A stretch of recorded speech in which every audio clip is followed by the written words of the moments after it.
Hello, everybody. Welcome into another edition of HeadCoachU. I am Bryan Fischer, joined as always by former BYU and Virginia head coach Bronco Mendenhall. And Bronco, we've doubled the amount of OSU on the podcast. Throw the welcome in Oregon State head coach Jonathan Smith. Jonathan, thank you so much for stopping by.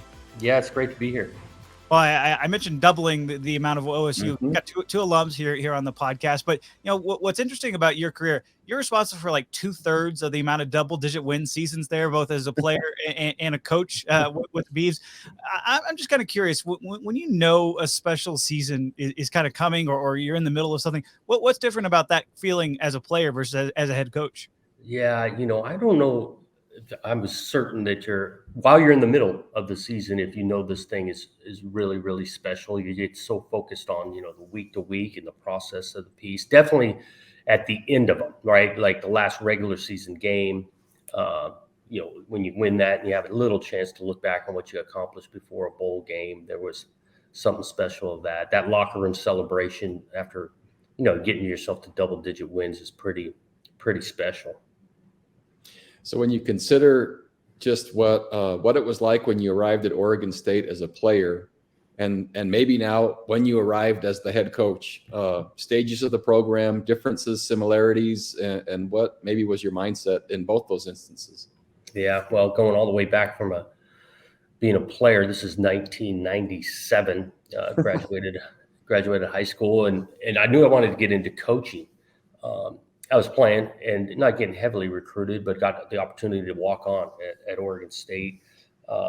And Mike Riley was the head coach at the time.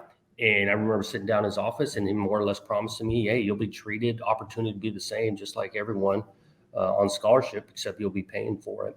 And he lived up to that through those first couple of years, given opportunity and went to work and practice. I remember when we arrived, again, 1997, Oregon State hadn't had a winning season in 25 some odd years. And so it was some work. And that team, those guys that I played with, we just went to work, kind of chip on our shoulder. Some of them felt under-recruited, wanted an opportunity, and kind of came together with a common goal over a few years.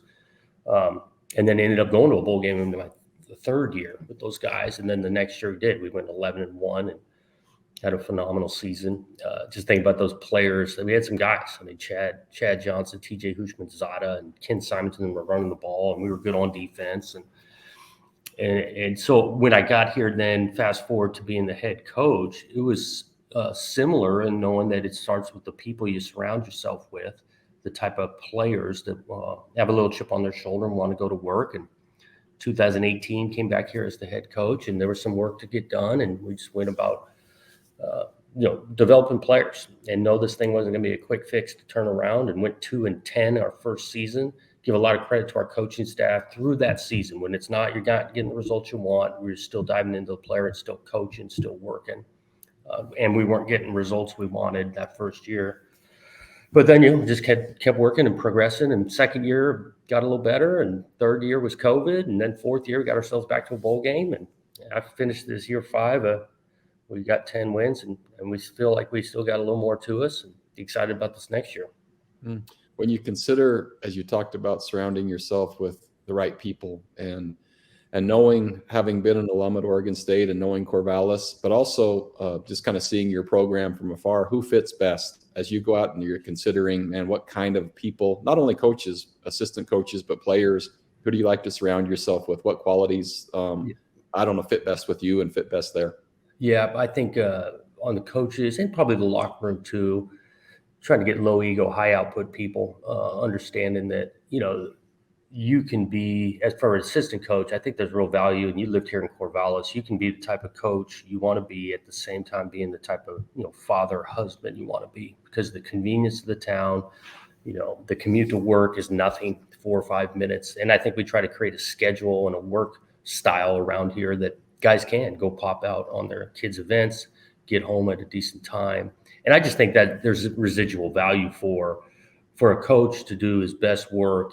He's not feeling like he's sacrificing being the type of father, husband he wants to be. And I think when we got both going, you're actively involved in the lives of your family. I think you come to work in a better mindset that you're working and not taken away from them. So those type of people that value that, we got a bunch of young kids on staff.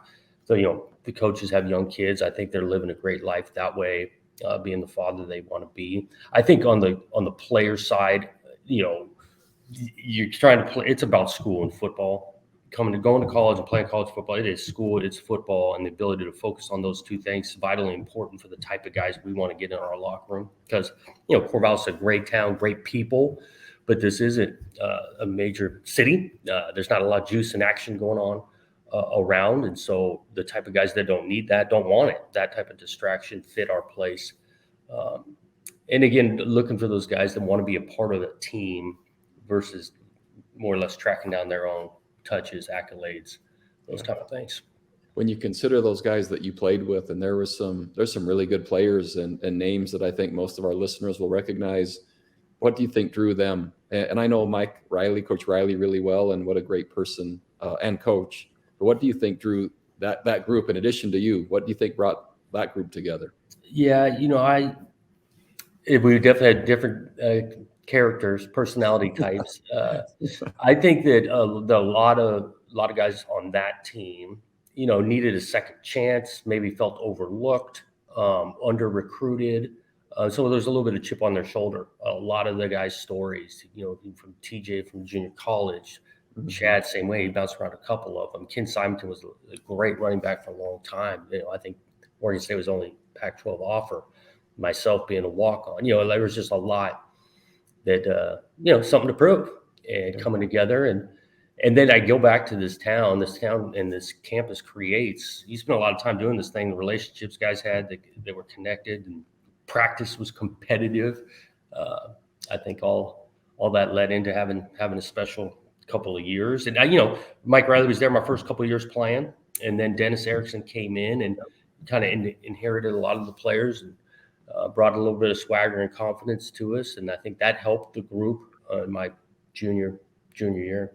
Yeah. So a quick story, when I chose Oregon State, I was coming from Snow Junior College. We just won a national championship. My dad played at BYU. I had a brother that played at BYU, was a second round pick. And I just kind of assumed the whole time that I was going to be recruited by BYU, and I'm a member of the LDS faith. And so anyway, BYU chooses not to recruit me. And literally, and I don't advise this to anyone, my college choice was based on, of the schools recruiting me, who had BYU on the schedule. And so it became vindictive, which was so silly and short-sighted. But anyway, I go to Oregon State my junior year. We go into Provo and we win. Oh, nice. Yeah.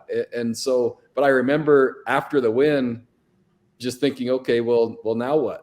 And, so just the short-sightedness, but also at that time, you'd mentioned it already, Oregon State had, I think there was 21 straight years of losing, and I became a team captain the next year. And I remember some of the challenges then. And so it's been really interesting for me to see the progress and the wins come in really a smaller market. And that's why I think the people are so important, but also the leadership. And so if you had a second just to maybe contrast, and I know both coaches are really good, but from Coach Riley and Coach Erickson, and then maybe how that influenced your style, if it did, and what influences they had.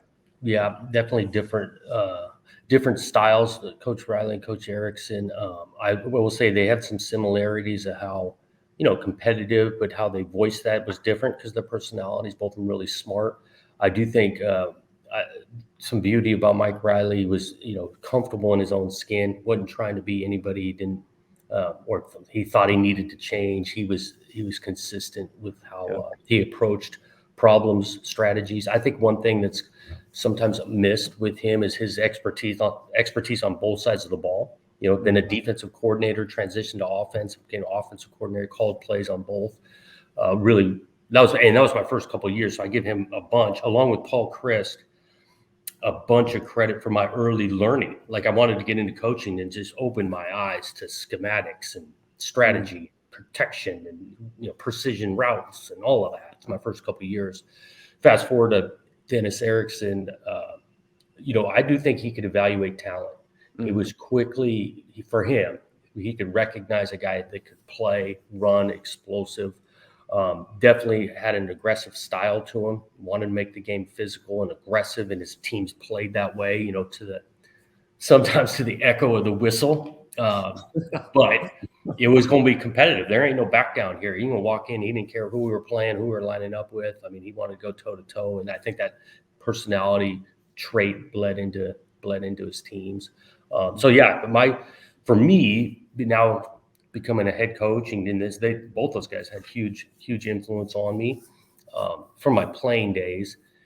But then you get around other coaches, get into this business. I've had a bunch of guys that really influenced me moving forward. And currently, I mean, the assistants we got on this staff have a huge influence on the kind of direction of what we do and all that. But when I see the style of play now and the physicality and knowing other coaches still, obviously through my career that are in the Pac-12 and the physical nature, that I think is kind of the brand that Oregon State has established. And was that intentional on your part from who you're selecting to the coaches, et cetera? How has that come about? Yeah, it was. I mean, I felt like, big when I really got down here, getting in a football scheme, but like recruiting the 12 personnel, recruiting the taller, longer edges. I thought we could do that in the Northwest to start and bleed down. I offensively, it's a little bit of my background of wanting to be pretty balanced and run the ball and make the game physical. I think by running the ball, you can finish games. And so we wanted to kind of recruit to that, have a style of play. We definitely wanted to try to establish an identity in our first year or two, so that once we're recruiting a year or two, we weren't grab at straws in our scheme, even though we weren't getting great results in year one. And I think that's paid dividends now we've had multiple years of recruiting to a brand, a style that fits our place, and we've got an identity and we stick to it. And the proof's been in the pudding a little bit the last couple of years. One of the things that I learned about leadership early on was that you can compete on differentiation. And so you can play the same game different, or you can play a different game. Mm-hmm. And based on where you are and the resources you have available, that fits. And I think a lot of folks aren't courageous enough, don't have enough vision, and they just do what others are doing. And they don't quite distinguish themselves enough. And just by being 12 personnel oriented, and if you put that in the Pac-12, and if you basically put it in college football right now with all of the spread and 11 personnel, there's a distinctive advantage already just in who you can get, the style of play, but then opponent preparation. And, totally. and I think there's value there. Totally. That we want to have some uniqueness, like when you play teams that have a style that's pretty different than maybe the last 3-4 opponents, there's a competitive advantage in my mind. And again, I'm not here to say there's not great offenses through our league, and there are a couple teams that are similar. Utah's doing some similar stuff at a high level, but we did want to have a little bit of an outlier scheme wise that, hopefully creates an advantage, and we can recruit to and the type of players that fit our plays. So besides the outcome, what do you think is generating the most momentum for your program and facilities being built and right? So I know outcome is a huge part of it. Do you see other things that have maybe helped along the way? Yeah, I did leadership. Our athletic director had a vision early on and wanting to transition this stadium on the west side, and it was a heavy lift, and he took that on, and people bought into a vision of where this football program can go, but also the athletic department / the university itself, because there's some things about the stadium now that are not just about 6 Saturdays in the fall. Do a brand new welcome center that every potential student coming to our place can see. We're building a brand new student health center just off the side of the stadium for all students. And so it was a university buy-in with that belief that football does bring communities together. Our home games have been pretty good the last couple of years, just with people showing up, our student section, and I think there's just value and morale for your university when people gather and get together and believe in that. We take a little pride in graduation and guys doing well in school and going on and doing great things besides just the National Football League. I think there's a belief from our fan base and people that we're doing more than just lining these guys up to win games. Yeah.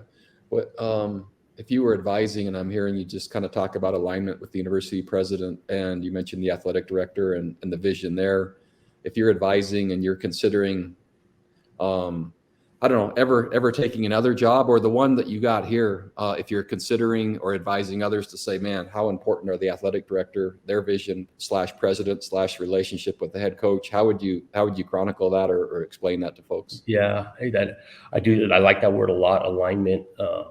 Again, I was a rookie. I had first-time head coach 5 years ago. Now going through this process, it's vitally important that you're on the same page, open lines of communication. I want to say I heard it maybe from James Franklin, of the consideration of making sure expectations align as well from the athletic department and the president. Expectations align with the investment in the place. I do think that it's a team effort on this deal. I'm a head coach and we got assistant coaches, but you need the athletic department and leadership on the university side to know that they feel like football athletics is valued. They're going to invest in it. And we got to reciprocate on that side too. We're part of the front door of the university and represent them in a great way. Yeah. So you mentioned your student section as well. And there's a pageantry and an excitement in college football that's, I don't know. I haven't seen anything like it, and especially when the students are passionate about their team. And as you've seen the student section kind of grow and develop in your stadium, which I've seen as well, just as I've been watching from afar, how did that start? Do you remember specific things that you did, or has it just been more organic? Well, we definitely wanted to get a better product out there from what had been showing, competitive, right? Yeah. And winning some games. I did feel like as a player, we had a pretty good home field advantage. I mean, you know this, Corvallis. Yeah. If you're coming to play Corvallis, you're staying 45 minutes away, either in Eugene or Salem. It's not easy to get to. Now this new stadium, we're getting a better visitor locker room, but previous down in Gill Coliseum in the basement of the basketball arena. Yeah. I mean, it's just a tough place to play. And so early we thought if we can get back to having some home field advantage, that'll really help us. And it has. The last couple of years, I think we lost one game in 2 years at home.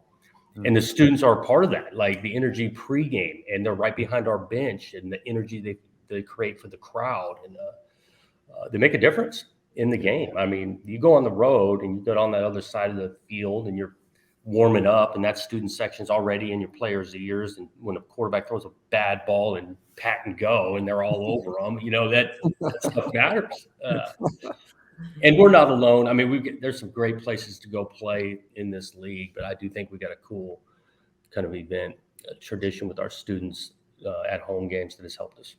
Well, there's some of the night games in Corvallis, especially later in the year, where it's going to be a little foggy and it's going to be dark and rainy and if they're coming out of Gill Coliseum locker room, visitors locker room, they got to walk across the little street there, and of course the crowd, our fans are letting them know right from the beginning, and the space over there's no good. All that matters when you're on the road to winning. And anyhow, hopefully we can keep that going. They're getting a brand new locker room with this new stadium. So I remember coming there as the head coach at BYU, back to my alma mater, and we were as the visitors dressing in the Gill Coliseum visitors locker room, and there's steps that you have to navigate. And I remember a couple of guys getting taken out going down the steps with their cleats. I was like, okay, I remember.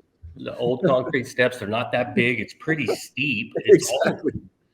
Yeah. So if you're thinking about, I don't know, 5 years now as a college football coach, head coach, with all the constant state of readiness and the scope and scale of challenges and decisions that you have to make, and you were to advise your younger self or yourself just arriving now from your 5-year-old experienced self, what are some of the main lessons that maybe would have made it a little bit smoother in the transition? Yeah, I think you're always learning, right? I mean, but back to tell myself year one, I think I would a little bit of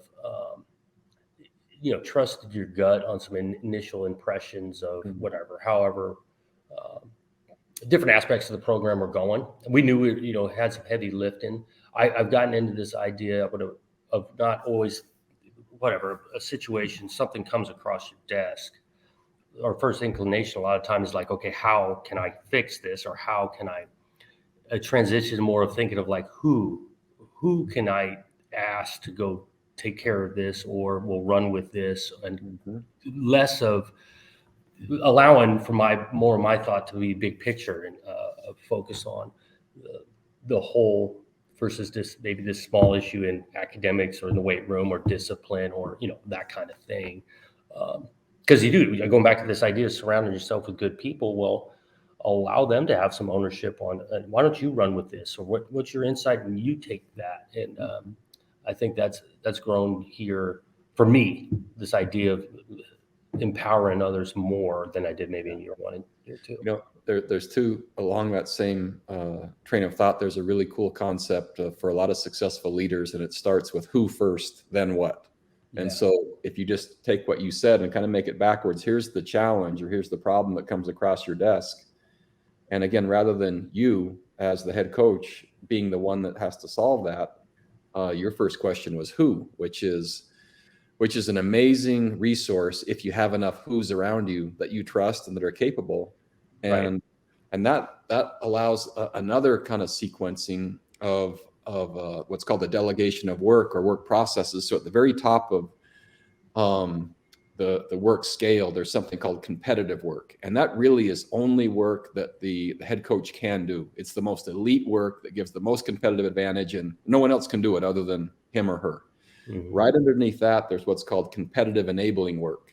And man, that's for your most trusted, your strength coach, right? So the strength and conditioning that enables the team to do their work. Whoever's in charge of academics, wow, they better be on point. Your coordinators, right? So right underneath you, there's that other key tier, and it's important work, but it's not work that occupies all your time. But if that's not done well, it sucks you down into that. Right. There's a tier under that called business essential, where man, if you're a personal assistant isn't doing a great job with your emails and you're just getting blasted with things that haven't handled and it's blowing up and you're trying to do that, that's 2 tiers down from the elite work that you could be doing. And so I guess my point is there's compliance work and then basically work to be eliminated. But each one of those, and I think one of the hardest things, but sounds like you've learned it really early on already, and just by year 5, is being able to delegate. And the majority of work and time, so I charted this in our organization, and if I was doing anything else other than my competitive work, I was doing that as a failure, and because I wasn't delegating enough, and if I wasn't, it was usually because I wasn't trusting enough, or I didn't think the person was capable, which usually meant there was a change that needed to be made. Yeah. And with the wrong people, it ends up still coming across your desk. But man, when you get the right people and the right delegation pattern, there's momentum and speed that happen. There's no question that, I've worked a lot of what you're saying in year 5. We've gotten to that point. I do think we've done a decent job around here too, of just making sure, align on values, and we speak to this really a couple times a year, but the organization understanding that these are the core values that we're going to operate under. And then you go into this of who's going to go handle things. Well, they're still under this umbrella of how we're treating people and accountability and honesty and things. And it's almost like you're trying, I think it's Chris Peterson told me, talking about, just trying to create an environment where people can do their best work. Yes. And it's been fun the last couple of years, feeling like we've got some momentum in that direction, and our continuity that coaches have stayed around. They understand the values and operating at a high level. That part of the job can be fun. With a strong set of guiding principles, like you're saying, then each person that you delegate work to, they can do it their own way, but it's within the rules of engagement of the operating and your general principles, right? So it's not a different program by each coach or each delegatee, right? They're still following the principles, but they can do it in their own way. And we know in the world of the workplace, there's 3 things that kind of drive satisfaction. And number 1 is purpose, which you kind of addressed. Number 2 is autonomy, right? Having the chance to kind of work. And then number 3 is mastery, which usually comes from the autonomy where people have had a chance to learn and grow and been assigned things. And some have gone well and some they failed in and they learned, but they were moving toward mastery because they were given responsibility and trusted enough to do heavy things. And sometimes as a leader, you give someone something and you trust them, but they're still learning and growing too. And sometimes it doesn't work out perfect. There's no question. I tried to think back to when I was assistant, and I had some autonomy, and that's when I did my best work and trusting, and mistakes were made. And also, I'm humble enough to understand I was really the rookie. I think about the first couple of years when I was the head coach here. I was the only rookie in the building. Everyone else had been the coordinator. Everyone else had been a position coach, and I made plenty of mistakes. And obviously, the autonomy I have now, being the head coach, that's why I go back to this idea of always just learning. Year 1 to 2 to 3, 4 conversations like this, that almost gets me excited for the next 5, 10 years, what it looks like doing this thing. It's so fun to learn and apply, and getting the chance to do that. And even though everybody watches, right, and your mistakes are visible, but so are your successes. There's a level 5 leader is defined really uniquely by humility and will at the same time. So they're so humble, but they're just so fiercely resolute, and they believe in the purpose so much that they just keep trying. And it's a great lesson for young people that failures or setbacks doesn't mean failure, right? And you can fall forward. And so as a young head coach, I think you build credibility by just acknowledging, well, that didn't work great. It's totally on me. I'm gonna get better, and here we go. Yeah, because I think if we dwell on mistakes as coaches, I mean, we got to own up to it, and we continue to move forward. Just like we're going to ask these players, I play corner. First quarter, I get beat on a deep ball. Well, you got to recover from that quickly and get back in this game and win the game in the fourth quarter. Play better. Mistakes are going to happen. This idea of perfection, it's not there. But I think it was Sue Inquist, she's a longtime softball coach, talking about a failure recovery system.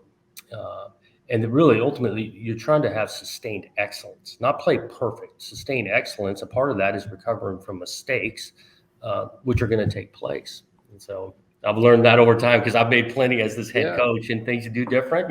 You recover, move forward, learn from it. I try to do better the next time. Well, one of the best places to be as a competitor, a performer, an athlete, a leader, is you're always striving for that area right outside of your reach. It's not way outside, but just, and by definition, that's going to increase the chances that you aren't successful because you're reaching for something just outside your current ability. So I love the idea of the recovery, right? Because it's going to be failure or setback recovery. I don't like the word failure very much, but it's going to be setback recovery. And that cycle is just going to keep going. And that's lifelong, right? If you're a lifelong learner, which we both are, and you have a growth mindset. So I'm wondering, where do you see and how do you see like the personal relationships with your players, and maybe how they're treated, facilitating that or kind of building the confidence, in them and vice versa? Yeah, that part I actually miss more being the head coach. Especially when you're in that position, coach. From my experience, coached the quarterbacks my whole life. That was like my favorite time was the position meeting. I'd get in there, I got 4 or 5 guys. Obviously, we're teaching, going over the film, but inside jokes are taking place, and humor back and forth. Life's going on. I try, but it's not as easy. Now the head coach, you're overseeing. I think we had 126 on the roster last year. Right. Trying to be intentional of knowing names, having conversations at practice, popping in, but also having meetings in my office at least once a year, a corporate more or less sit down and check in on life, because life is going on for these guys. There's a lot of good, being a college athlete, but there's a lot of extra responsibility that comes with it, and they've still got homesickness or getting broken up with a girlfriend, or life's going on. So I miss that on the intimacy side as the assistant. Try to be intentional from the head coach's side. And I think that brings, again, value to the program when the players feel like coaches are invested in knowing more than just the football side. Yeah. One of the things you mentioned, I heard it more in the tone and how you said it than the words itself, but missing the position meetings. So as the head coach, the pause that I've taken, I can't tell you the number of head coaches that call and they're lonely and isolated in that position because there's information that you have at your level that the assistant coaches can't know, coordinators can't know. your spouse sometimes based on that relationship and how much they want to carry. Yeah. But there's a lot as any leader that is just, you just own it and you're living with that, and it can't be shared, or to very few. And the personal relationships with those that really were most important when you started your profession, if not really intentional, and you build processes in, you can become more and more removed from the thing that you love the most. Yep. And at the University of Virginia, toward the end, I started calling it office hours, but there were benches that sat on each side of the door going into the locker room. And so I would try, when practice was over, to get there first and just sit on one of the benches. And it was right by the entrance where the players came in, and I would just sit. I'd take off my shoes, my cleats or whatever, and just sit there, and I would just wait. And it was amazing how many would just one at a time, and some would kind of wait to see who else was looking, and then they would slide in there. Yeah. But because coming to the corner office is different, and it's a little intimidating. But I found just so much enjoyment for that same thing you're talking about. I just wanted a connection point with as many players and young people as I could, for the same reasons. 126 young people, challenges happening in their lives, and who are they going to talk to, and just trying to make myself available. So it resonates what you're talking about. That is really good. I got to try something like that, because I didn't just think, you mentioned the corner office can be intimidating, the environment where you're talking to them at. That's not bad, outside the locker room, or find a different space. And what it was too is it was right on my way. And a lot of times when it comes to habits, you try to make the hard things easy, right? And so rather than having to change, shower, go up 2 flights of stairs, see the gatekeeper, the assistant, work your way through, this was just, if they wanted to wait around just a little bit, or if they didn't care, if they just wanted to have a fun conversation, they could sit. But I think, man, what I've learned right now, what I miss most, the relationships with the players. Like of all the things, the relationships. And so, man, that was just one small little thing that I applied, and you'll do it in your own way, that will, I think, help bring some life into just keeping those connections, because it's hard to do that. Yeah. That's really good, because I find myself sometimes, you get into the season, they almost turn into like a number. Hey, 55 needs to play better. He's pushing this, bringing some humanity back to like knowing them, and not only seeing them off of, practice tape or game film. Because the profession is so outcome oriented already. Right. Oh, yeah. And once you're in the season, literally that's really all you're hearing or dealing with. And it's, I found that that's not enough. Building in processes that, I love the word humanity, that rebuild the humanity into it. And it doesn't mean you're harder or softer on them, but it does mean you're more connected.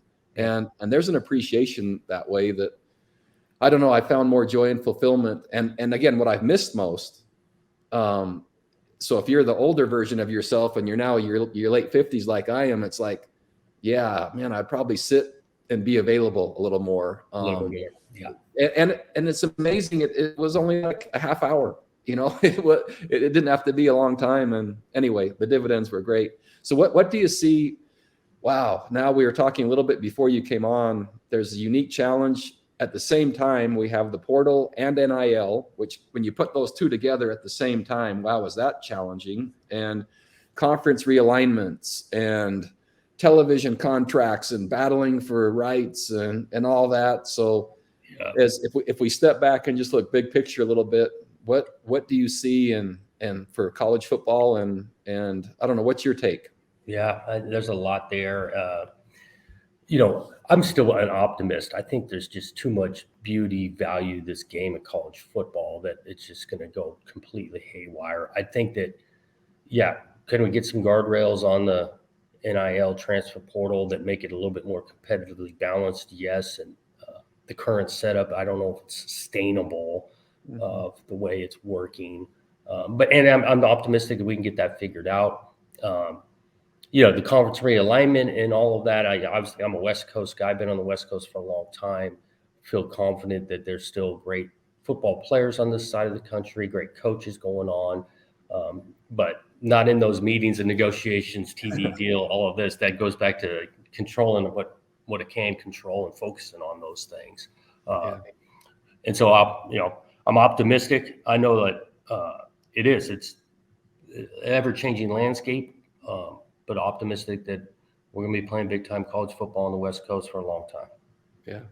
It's great to hear your perspective, and there's all different kinds of perspectives. And I sat in the AFCA board meetings for so many years, and the topics discussed, and then actually what we could actually execute and bring to fruition, was a real challenge. I got my first taste of that. I'm on the AFCA board with Todd Berry, and that was, like you're saying, a lot of good discussions, topics, but what ultimately can we get accomplished for the coming year, next year? And I've learned a ton that it's not always easy seems like an easy, really good idea. Well, there's always a bunch of hurdles to get it done.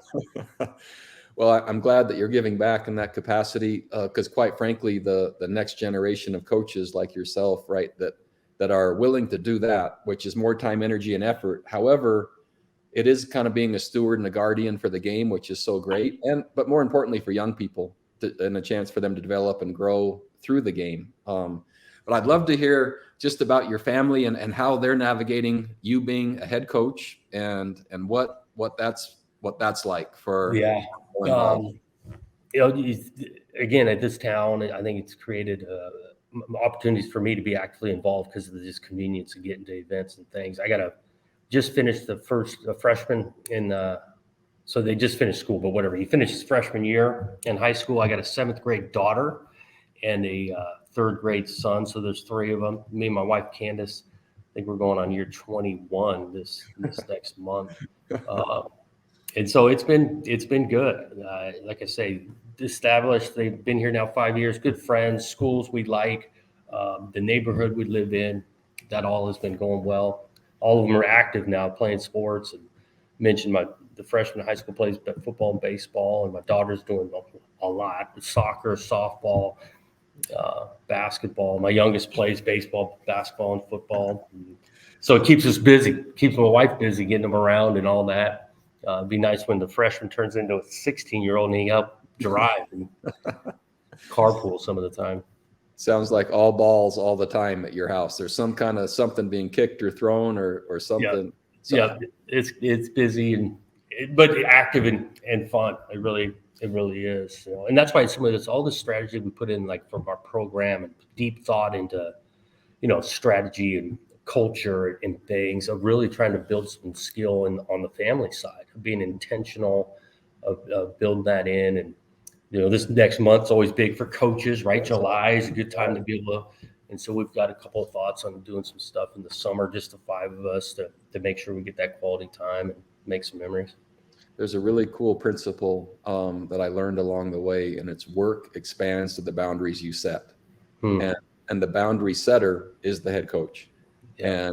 And so Candace and those kids, right, the more effective you are with those boundaries, even if that frees up 1 extra hour per week in season, what if it's an hour and a half? And if you're really intentional, and this is for all the young coaches listening, an hour and a half makes a huge difference in a marriage when the partner knows that that's been carved out and there were hard things done to make sure that hour and a half is in place, and it's always in place. And that's there's no reason you can't have an amazing family while doing this job. No question. There's no question you can. And carving out that hour type, this was the first season I did that. Each Tuesday, kind of carved out an hour at lunchtime. Didn't walk off the practice field, go straight to the film. It was having lunch with my wife, and it was phenomenal. And trying to find ways to be intentionally carving out time, and you can do it. You totally can do it. And those stories, I think, are what needs to happen more at Brigham Young University. My wife and I's time, Wednesdays, 12 to 1:30. Yeah. And that might not sound like much to anyone that's listening, but in season, it's huge. But for both of us to know, no matter what else happens, nothing's getting in the way of 12 to 1:30. And that was our way, just to make sure we each know that the other was first in our lives. And so even though the time volume didn't reflect it, what we're willing to do within the context to carve out something right in the middle of it was kind of symbolic of the commitment. I think about that, like even modeling for our kids, Yep. or even our players, of like, I'm going to make this a priority, as big as this job and what all that's going on, of making a priority. Doesn't sound like much, like you're mentioning, once a week for an hour, but once a week for an hour, I'm going to model that. And so hopefully some of the attributes I've got, my kids are learning from. You know what else I think, just while we're on that, before we finish up, is players, when they're coming off the practice field, they're showering and they're getting ready to go off to class, and they see your spouse or your kids pull up in the parking lot, and they see you getting in the car, or they see you going to have a picnic, or when they see that, what I've learned, again, in this time that I've taken, the players remember, and they text those things. And there's very few comments about games, but they say, man, I remember you with your boy out there in the practice field after, we were done. And they remember that. And so that modeling that you're talking about, wow, do they remember and see that, which is, super valuable to the sustainment of the family values, right? That they can learn through football. Yep. This game of football, of being able to just navigate life, it's almost like, and again, Chris Peterson told me this a while ago, and it's totally true. I think our players, my kids, have access to more information than ever, right? We're here to help them kind of interpret this life of what they're going through. Social media was a little bit the topic, but modeling and just helping them interpret what's valued and carving out, making it a priority to spend time with those that are most important. Well, and it's so maintaining and sustaining that regardless of the record, right? Those are the challenges, and having that hour carved out when you're 2-10, and I've been 2-10 one time, and carving it out when you're 10-2, and so that consistency of that value, regardless of the rest, also sends a really powerful message. And I really think that's something that we don't hear enough of in our industry. I'm glad we could address it today on this podcast, because true happiness in this profession or in life's not going to happen without being able to do all of that at the same time. And there's no question. No question.